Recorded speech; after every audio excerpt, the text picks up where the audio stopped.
వాటన్నిటిని అధిగమించి మనం ప్రభుత్వాన్ని స్థాపించాలి. ఈ అలయన్స్లో కొంచెం కష్టంగా ఉంటుంది. సిపిఐ, సిపిఎం, బిఎస్పి లాంటి పార్టీలతోటే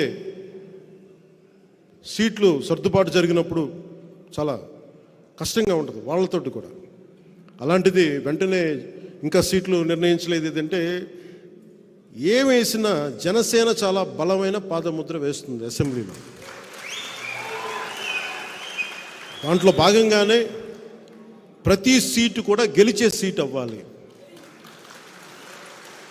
ఎంతని కాదు, ఎన్నని కాదు, గెలిచేది ప్రతిదీ కూడా తక్కువలో తక్కువ 98% స్ట్రైకింగ్ రేట్ ఉండాలి. దాంట్లో దిశగా కసరత్తు చేస్తూ ఉన్నాం.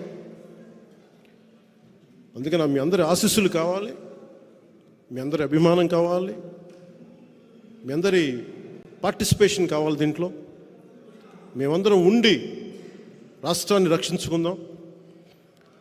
జగన్ అనే ఒక దుర్మార్గపు పాలన నుంచి రాష్ట్రాన్ని సంరక్షించుకోకపోతే ఎన్నికల్లో ఇంకా మనం ఊహించలేము. 5 సంవత్సరాల్లో ఇంత దౌర్భాగ్యపు స్థితికి వెళ్ళిపోయినప్పుడు ఇంకొకసారి వస్తే ఏం జరుగుతుందో మీరు అందరూ ఆలోచించండి. నేను కోరుకుంటుంది కూడా ఈ ఎన్నికలకి బలంగా సమిష్టిగా అందరూ నిలబడకపోతే, కులాలకు అతీతంగా మనం నిలబడకపోతే ఇంకొకసారి ఏరి కోరి దుర్మార్గ పాలన తెచ్చుకోవాల్సి వస్తుంది. అందుకని నేను అన్నిటినీ దాటి రాష్ట్ర ప్రయోజనాల కోసమే ఈ రోజున నిలబడి ఉన్నాం.